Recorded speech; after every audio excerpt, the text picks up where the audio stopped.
নমস্কার বন্ধুরা, মৌসুমীর ঘরোয়া হেসেলে আপনাদের স্বাগত। আজকে আমি করে দেখাচ্ছি ঝাল সুজি সবজি দিয়ে। তো ঝাল সুজিটা কিভাবে বানায় আপনারা দেখতে থাকুন। প্রথমে এখানে একটা কড়াই বসিয়েছি গ্যাসের উপরে। 1.5 কাপ মতো সুজি দিয়ে দিচ্ছি কড়াইয়ের মধ্যে। সুজিটাকে একটু হালকা করে নেড়ে নিচ্ছি, খুব বেশি লাল করে ভাজার দরকার নেই। হালকা করে ভেজে নামিয়ে নিচ্ছি।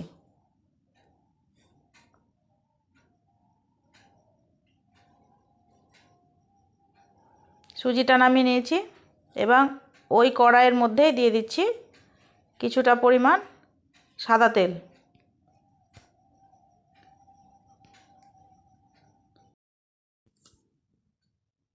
কিছুটা বাদাম ভেজে নিচ্ছি।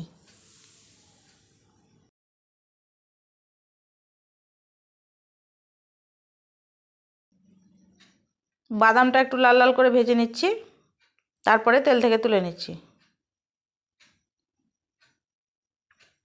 তারপর ওই তেলের মধ্যেই দিয়ে দিচ্ছি একটু কুচনো আদা, কাঁচা লঙ্কা কুচি এবং আদাটাকে একটু ভালো করে নেড়ে নিচ্ছি। তারপরে এখানে ছোট ছোট টুকরো করে গাজর, ফুলকপি এবং আলু কেটে ধুয়ে পরিষ্কার করে রেখেছি, ওগুলো এর মধ্যে দিয়ে দিচ্ছি।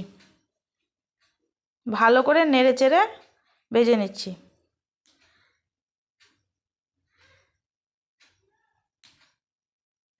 তারপরে দিয়ে দিচ্ছি পরিমাণ মতো লবণ দিয়ে ঢাকা দিয়ে রেখে দিচ্ছি। এর মধ্যে কোনো জল ব্যবহার করব না, ঢাকা দিয়ে ভাজলেই সবজিগুলো সুন্দরভাবে সেদ্ধ হয়ে যাবে। তারপরে দিয়ে দিচ্ছি টমেটো কুচি।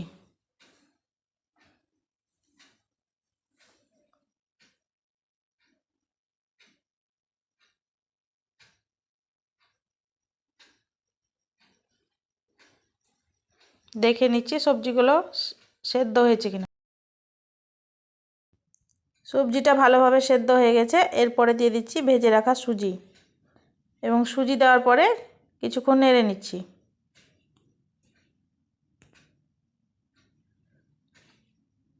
তারপরে দিয়ে দিচ্ছি অল্প একটু সামান্য হলুদ গুঁড়ো।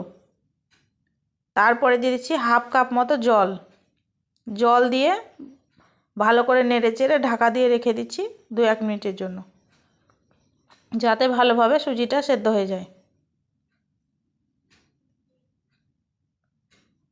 ঢাকনা খুলে দেখে নিচ্ছি সুজিটা খুব সুন্দর সেদ্ধ হয়ে গেছে। এরপরে আগে থেকে যে বাদামটা ভেজে রেখেছিলাম ওটা এর মধ্যে দিয়ে দিচ্ছি।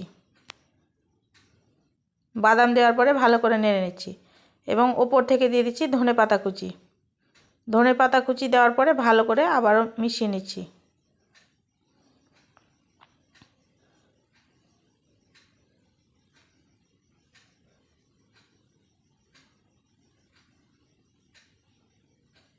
তারপরে দিয়ে দিচ্ছি অল্প একটু পাতিলেবুর রস,